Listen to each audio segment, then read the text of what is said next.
Bonjour à tous, soyez les bienvenus à notre série d'études bibliques sur chaque livre de la Bible. Et dans cette vidéo, dans cette étude biblique, nous allons continuer à étudier le livre du prophète Daniel à partir du chapitre 5. Aujourd'hui, nous allons voir le chapitre 5, que tout comme le chapitre 4, parle de la confrontation entre l'orgueil humain et la souveraineté de Dieu. Les hommes se prennent pour Dieu, mais à un moment donné, Dieu montre aux hommes qui est vraiment le souverain sur toute la terre, sur tout l'univers. Là, je vais vous mettre voilà, le chapitre 5 du prophète Daniel. Donc, la chute de Babylone. Et on commence par lire là, ce n'est plus le roi Nabuchodonosor qui est le roi de Babylone, c'est bien le roi Belshazzar. Belshazzar, qui est le roi, le nouveau roi de Babylone, et il avait donné un grand festin à ses hauts fonctionnaires au nombre de 1000 et il but du vin en leur présence. Ça veut dire quoi? Déjà ça, dans ce premier verset, nous avons cette spécification qui nous semble un peu curieuse de toute façon, au nombre de 1000. Rappelons-nous que le livre de Daniel, c'est une littérature apocalyptique qui est pleine de symboles. Attention à ne pas confondre avec l'allégorie. L'allégorie, on essaie de trouver un sens plus profond ou un sens caché dans certains écrits. Donc, ce n'est pas du tout l'allégorie, mais la littérature apocalyptique est une littérature symbolique.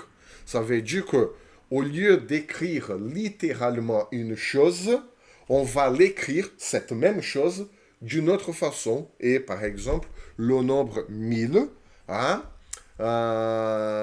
peut-être il n'est pas question de 1000, exactement 1000 personnes, mais les hauts fonctionnaires au nombre de 1000, ça veut dire quoi? Le nombre 1000 dans la littérature apocalyptique, ça veut dire la complétude, le maximum, le tout, le total. Nous voyons ça dans la Bible. Un jour est comme 1000 ans comme un jour. Ça veut dire qu'un jour pour le Seigneur est comme l'éternité et l'éternité comme un jour, tout simplement. Dans le livre d'Apocalypse, nous avons le millénium.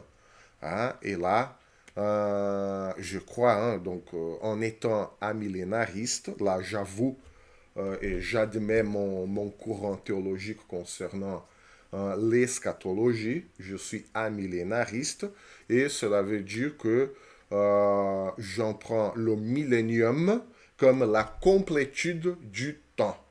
Ok? Donc voilà, 1000 ans, le millénium, la complétude du temps, entre autres choses. Voilà, les 144 000 qui seront sauvés dans le livre d'Apocalypse. Ça fait 12 fois 12.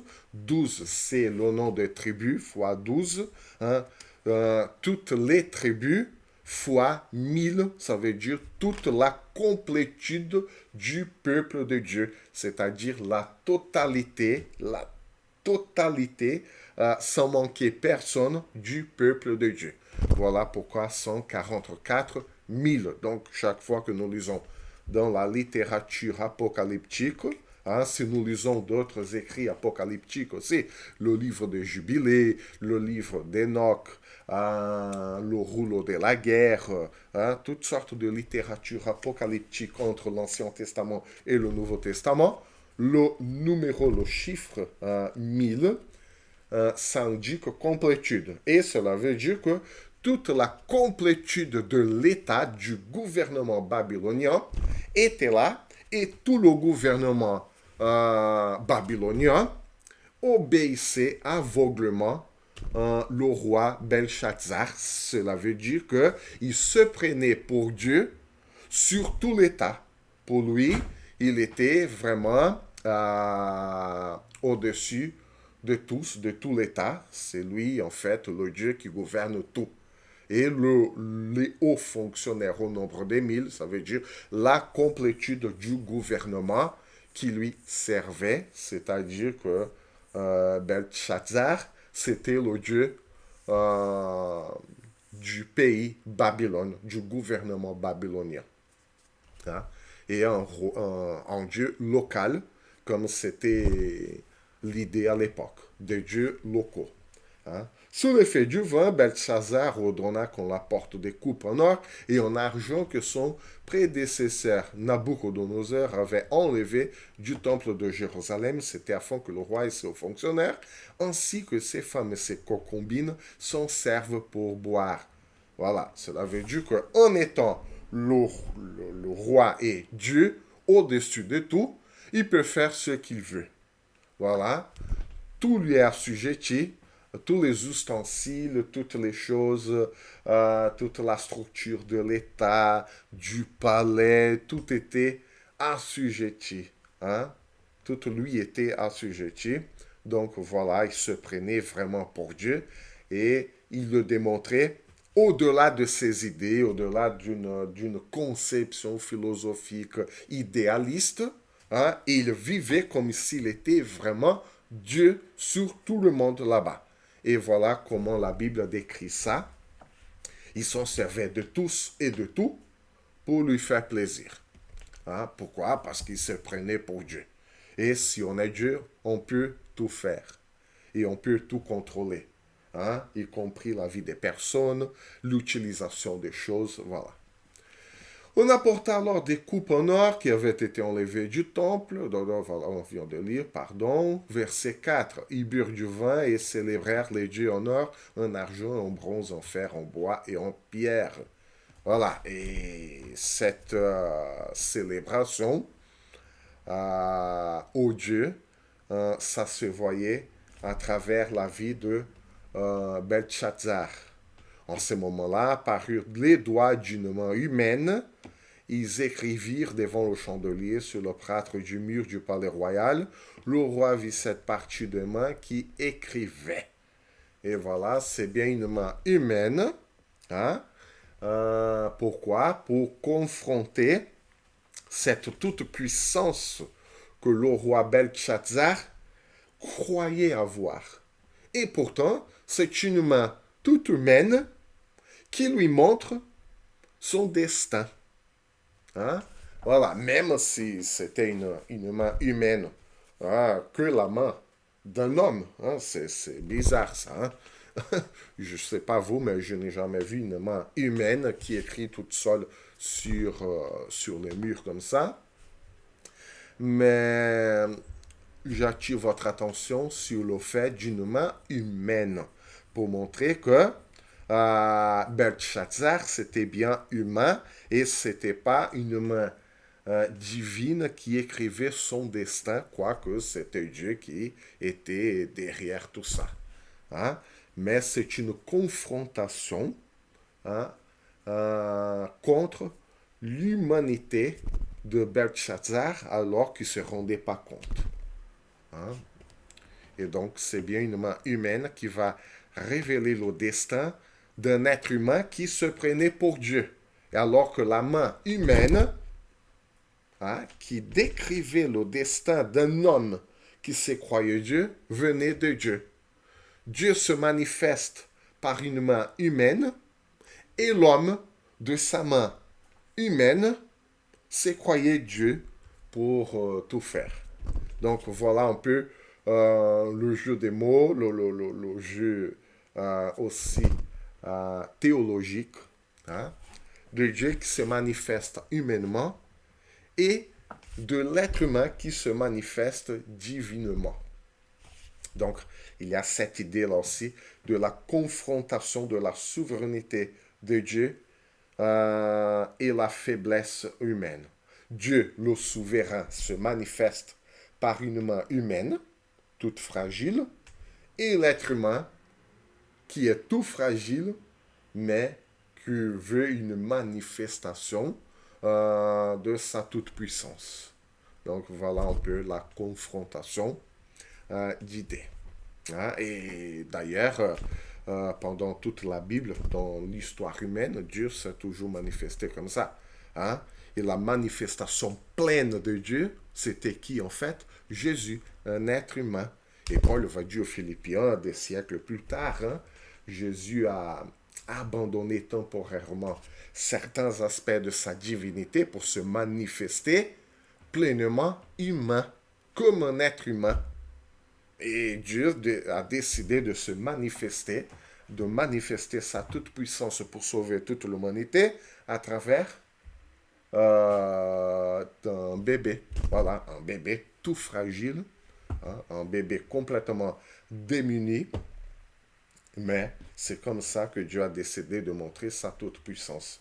Alors que les rois du monde, le roi Hérode, les empereurs à Rome, même Pilate à un moment donné, tout en étant humains, ils ont oublié leurs limitations, leur incapacité, oui, leurs limites, leur mortalité pour se croire comme des dieux, pour faire des choses majestueuses, pour montrer leur toute-puissance. Donc voilà, c'est en fait l'histoire de l'humanité. Dieu se manifeste dans la fragilité humaine par des choses humaines et l'homme, hein, l'être humain qui est tout humain, il veut se manifester d'une façon divine, majestueuse, toute puissante, alors que non, c'est pas possible. Et là, même si Belshazzar se croyait Dieu, qui croyait avoir la toute-puissance, le verset 6 montre bien son humanité et je ne sais pas s'il s'est rendu compte là, mais c'est ce que la Bible montre, il changea de couleur, terrifié par ses pensées. Hein? Il n'est pas terrifié dans un premier moment par la main qui écrivait toute seule. Hein? Que ça, c'est déjà terrifiant. Mais il est terrifié par ses pensées.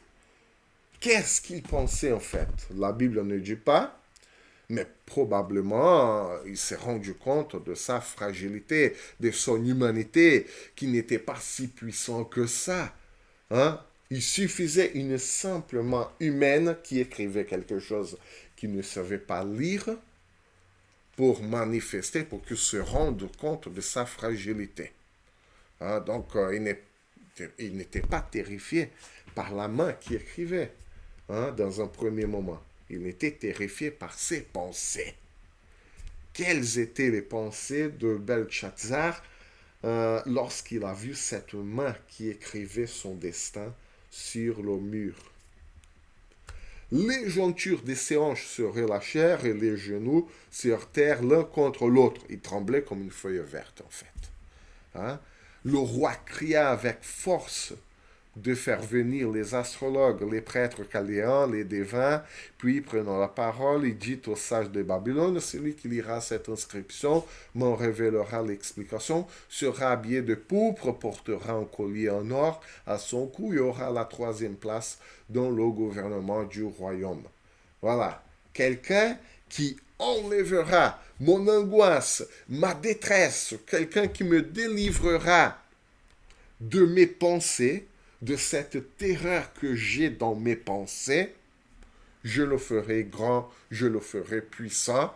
Cela veut dire que Nabucodonosor, non, pardon, Belshazzar essayait d'acheter les personnes. Hein? Donc, tout en étant, ou tout en se croyant tout puissant, hein? Il pensait pouvoir tout acheter, tout avoir, en fait, tout posséder. Et donc, ces richesses servaient à ça. Acheter des personnes qui puissent lui enlever sa douleur, la terreur de ses pensées. Donc, il était bien prêt à même à offrir la troisième place dans le gouvernement du royaume. Hein?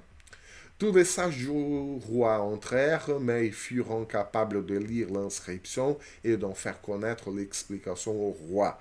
Voilà la limitation humaine de comprendre vraiment la manifestation de Dieu. Donc, voilà, les hommes sont incapables de connaître la pensée de Dieu, pas des dieux, mais de Dieu, du Seigneur, si le Seigneur lui-même ne se manifeste pas. Et quel est le symbolisme derrière ça? L'être humain ou la créature ne peut pas contrôler le Créateur. Si le Créateur ne décide lui-même de se manifester aux créatures, la création, les créatures ne pourront jamais discerner ses pensées. Et Paul le dira plus tard, qui discerne les pensées de Dieu, qui connaît les pensées de Dieu. Donc voilà ce qu'on fait, alors que Belshazzar se croyait lui-même Dieu, se croyait capable de tout faire et de tout contrôler. Il était incapable lui-même de lire cette inscription. Il a été saisi par la terreur de ses propres pensées. Il fait venir les sages qui, à leur tour, ne savent pas non plus interpréter l'inscription de Dieu. Et cela montre aux Babyloniens que les hommes ne pourront jamais cerner la pensée de Dieu si Dieu lui-même ne décide de se manifester à ses créatures. Donc cela veut dire que les êtres humains ne pourront jamais contrôler le seul Dieu véritable, le Créateur. Le roi Belshazzar fut alors très effrayé. Encore une fois, il a changé de couleur et ses hauts fonctionnaires furent consternés. Donc une gêne générale. Ils étaient tous saisis par cette frayeur aussi. Alertée par les paroles du roi et de ses hauts fonctionnaires, la reine entra dans la salle du festin et dit, roi, puisses-tu vivre toujours, voilà, roi, ok, même si tu es faible, si tu démontres là des signes de faiblesse, je te considère encore comme un Dieu, puisses-tu vivre toujours. Ne te laisse pas terrifier par tes pensées et ne change pas de couleur. Il était tellement terrifié. C'était tellement évident que même la reine avait remarqué. Et une autre ironie là. Si la reine, elle est entrée dans la salle, cela veut dire qu'elle n'était pas dans la salle. C'était que le roi et les hauts fonctionnaires. Du coup, la femme du roi, la reine, elle ne faisait pas partie du festin. Et pourquoi? Parce qu'à l'époque, les femmes et les enfants n'étaient pas considérés comme des êtres humains. Ils étaient considérés comme des biens appartenant aux hommes. C'était un bien comme tout autre bien. N'avait pas de... Les femmes et les enfants n'avaient pas de valeur en tant qu'être humain. Voilà, c'est terrible. Et c'est justement qui? Ce sont les hauts fonctionnaires. Tous les hauts fonctionnaires, toute la multitude, au nombre de 1000, la complétude, la plénitude de l'État était là. La complétude du gouvernement, la totalité du gouvernement était là. Et personne n'en était capable de donner un bon conseil au roi. Et c'était juste une personne qui ne fait pas partie du festin, qui n'était pas invité, qui n'était même pas considéré un être humain, c'était juste un bien comme tous les autres biens que le roi possédait, parce qu'il était le Dieu, après tout. C'était justement la reine, qui ne valait rien aux yeux du roi, qui a su lui donner un bon conseil. Et quel a été ce bon conseil? De faire venir le prophète Daniel. Parce que la reine se souvenut que Daniel avait été très utile au roi Nabuchodonosor. Et c'était la reine encore, une autre ironie que la Bible nous montre.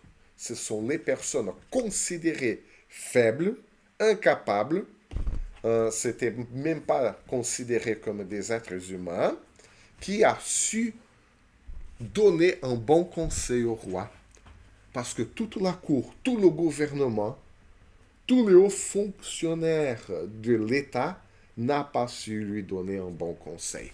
C'est un État inutile. C'est un gouvernement qui ne sert à rien. Le roi est effrayé et le gouvernement, l'État, est incapable de lui donner un bon conseil pour qu'il soit en paix. Voilà.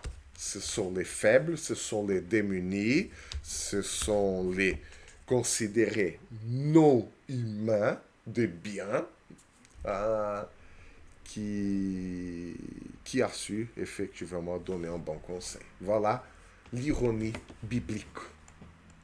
Dans ton royaume, il y a un homme qui a en lui l'Esprit de Dieu Saint, ok. Donc voilà, ils font appeler Daniel, hein, appeler Belchazzar, c'est presque le nom du roi, hein, mais c'est différent quand même, mais ça fait référence au dieu Bel. Hein. Il avait un dieu qui s'appelait Bel. Bel, Marduk, entre autres. Donc, Daniel soit donc convoqué, il révélera l'explication. Alors, Daniel fut conduit devant le roi. Le roi s'adressa à lui: Es-tu Daniel, l'un des exilés de Juda, que mon prédécesseur sur le trône a fait venir de Juda? J'ai appris à ton sujet que tu as en toi l'Esprit de Dieu et qu'on trouve chez toi des lumières, de l'intelligence et une sagesse extraordinaire. Donc voilà la reconnaissance. Hein. Belshazzar a dû quand même avouer que Daniel avait l'Esprit de Dieu en lui. Hein. Avait l'Esprit des dieux selon la croyance du roi de Babylone, évidemment. Hein? Mais c'est vrai qu'il avait l'Esprit de Dieu en lui, pas des dieux. Donc, on vient d'amener devant moi les sages et les astrologues afin qu'ils lisent cette inscription et m'en fassent connaître l'explication, mais ils n'ont pas été capables de révéler l'explication des mots. Encore une fois, hein, la Bible, elle répète, hein, elle met dans la bouche du roi de Babylone, et il avoue encore une fois la sagesse de Daniel. Cela montre bien que quelque part, le roi Belshazzar, il avoue son incapacité et petit à petit, il est obligé quelque part d'avouer et il se rend petit à petit compte qu'il n'était pas Dieu en fait. Hein? Petit à petit, il se rend compte de ce fait, oh là là, je ne suis pas Dieu. Hein? Donc, Daniel refuse carrément les récompenses que le roi offre. Hein? Et là, ça a probablement choqué le roi de Babylone parce que tout le monde veut de récompenses. Tout le monde est à la recherche de richesse, du pouvoir, de contrôler une toute petite partie de la vie. Hein? Alors que Daniel refuse. Et voilà encore une fois comment avoir une bonne influence. Daniel appartenait toujours à la cour babylonienne, il faisait partie du gouvernement. Ok. Il était quand même chargé, tout comme tous les autres astrologues, devins et prêtres et tout. Il faisait partie de ce groupe-là. Il n'a pas cherché à imposer, toujours pas, la loi de Moïse en Babylone. Et pourtant, voilà comment Daniel, il montre son influence. Si tout le monde cherche la puissance, la richesse, le pouvoir à tout prix, hein, il refuse. Il le refuse carrément. Et non, garde tes dons, tes récompenses pour toi et accorde tes récompenses à un autre. Mais je lirai quand même l'inscription au roi et je lui en ferai connaître l'explication. C'est-à-dire que je vais accomplir mon rôle, Si j'appartiens au groupe d'astrologues, des prêtres chaldéens, de magiciens, ok, c'est mon rôle, je vais l'accomplir, mais je n'ai pas besoin euh, de même récompense que tous les autres. Hein. Je le fais parce que c'est mon devoir, c'est mon rôle ici. Et je ne cherche pas à imposer ma volonté, je ne cherche pas à contrôler les choses, je ne cherche pas la richesse. Donc, et voilà, et pourtant, je vais te lire au roi cette inscription. Voilà. Et c'est comme ça que Daniel a eu une très bonne influence. Et voilà qu'il trouve une ouverture.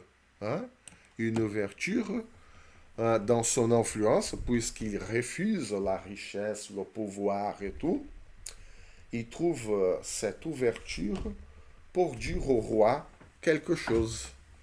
Et voilà qu'il est, et puisqu'il trouve cette ouverture, et il a déjà une certaine influence, hein, parce que c'est le roi qui a fait venir Daniel. C'est pas Daniel offert, qui s'est offert lui-même pour deviner ça, pour donner l'explication. Du coup, Daniel en profite. Et il dit au roi, roi, le Dieu très haut, hein, c'est-à-dire qu'il y a un Dieu très haut, au-dessus de tous les autres dieux de Babylone, qui avait donné à ton prédécesseur Nabuchodonosor la royauté, la grandeur, la gloire et la majesté. Daniel ne nie pas que toutes ces choses font partie d'un gouvernement humain, mais tout cela a été accordé à Nabuchodonosor par Dieu, le Dieu très haut.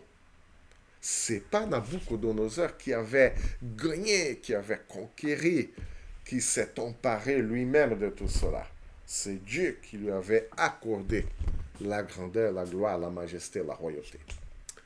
Mais à cause de la grandeur qu'il lui avait donnée, tous les peuples, les nations, les hommes de toute langue tremblaient et avaient peur devant lui. Voilà le désir de tous les êtres humains, contrôler les autres et avoir une influence.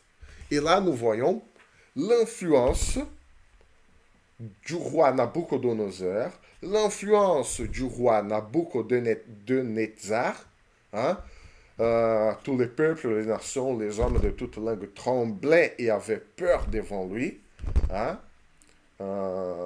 Et parfois nous disons, oui, c'est bien qu'on a peur de moi, c'est bien qu'on tremble devant moi, ça montre du respect. Hein.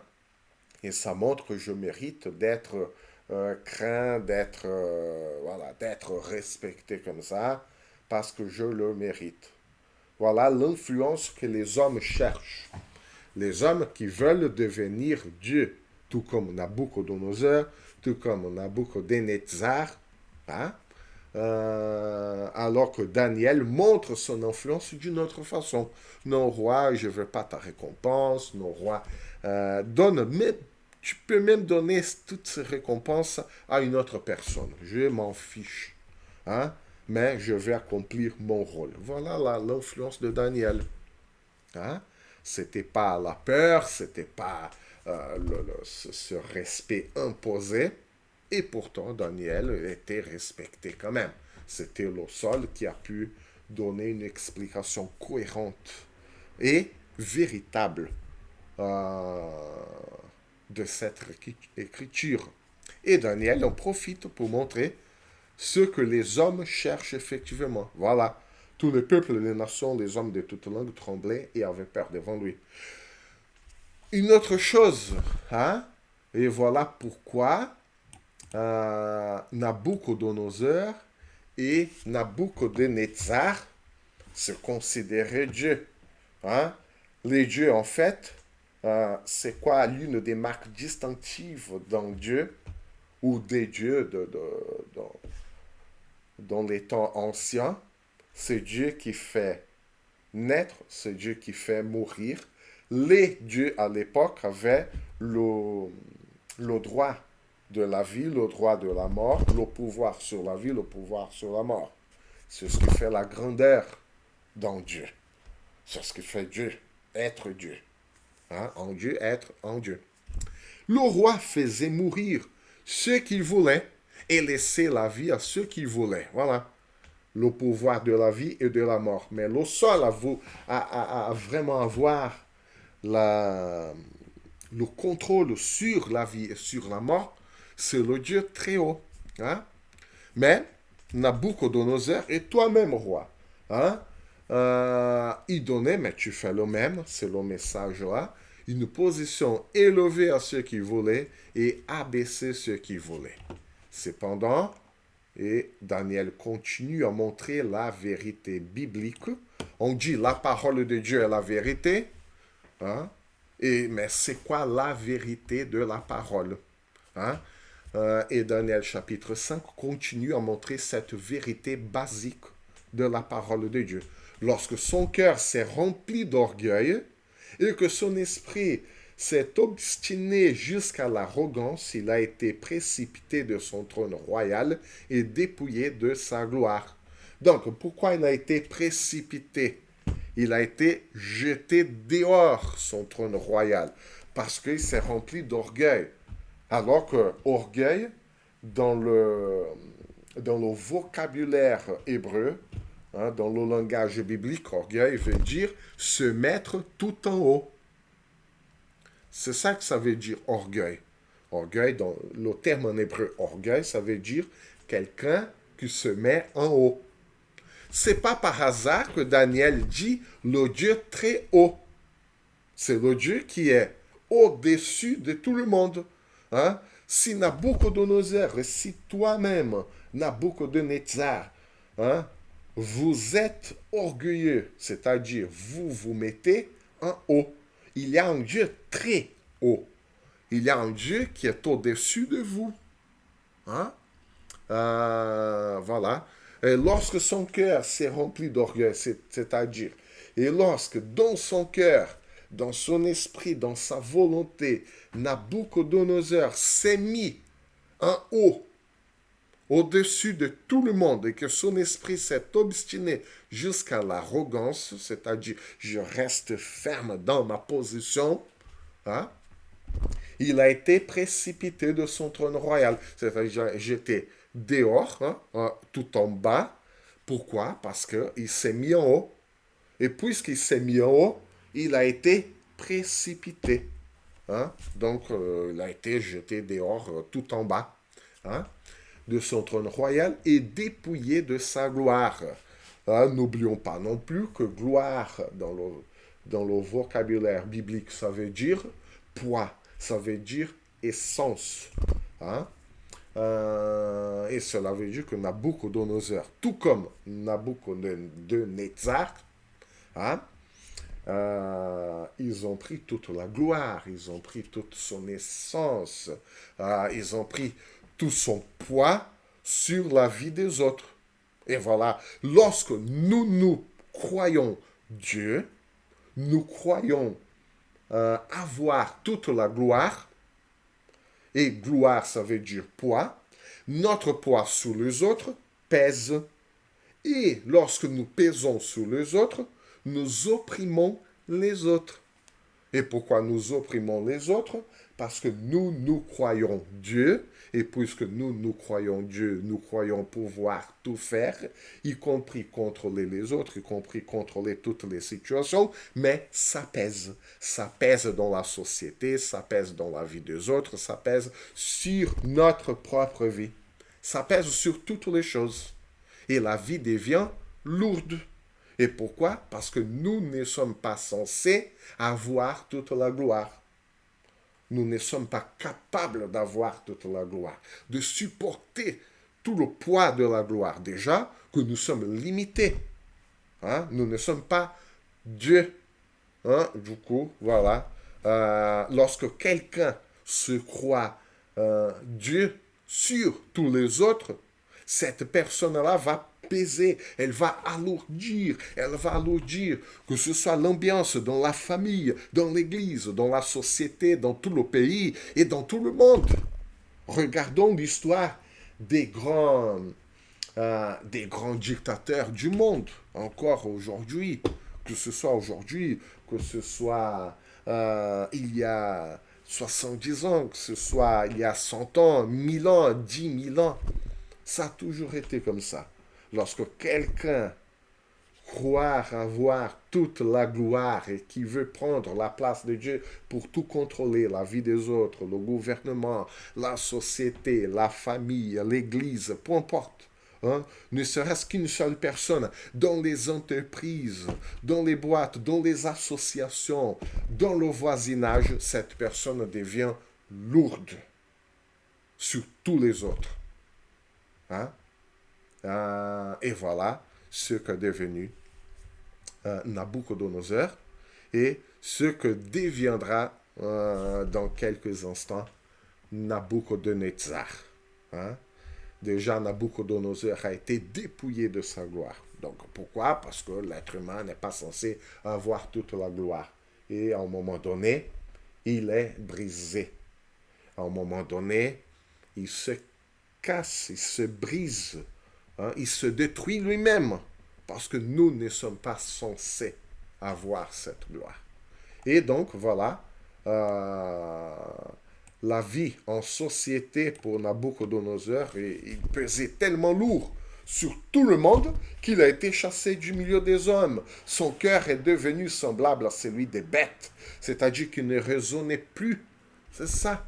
Dans sa toute gloire, dans sa croyance d'avoir tout le pouvoir, dans sa croyance d'être Dieu lui-même, il a perdu son raisonnement et il est devenu semblable à celui des bêtes.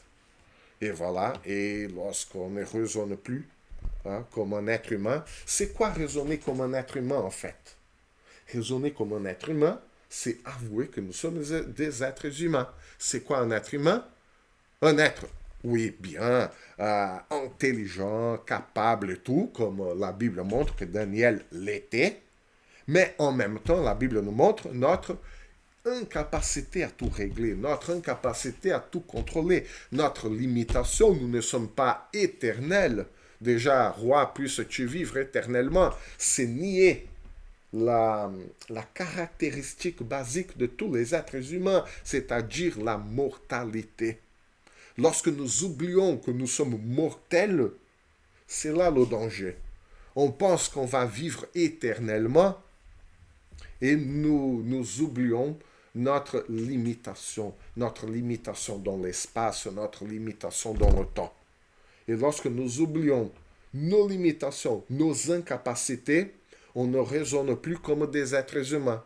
On raisonne comme des dieux. Sauf que si on raisonne comme des dieux, on ne raisonne pas à notre juste place dans ce monde. Et voilà, on devient comme des bêtes, des animaux sauvages. Et la vie en société, pour nous, n'est plus possible. Voilà ce que la Bible montre.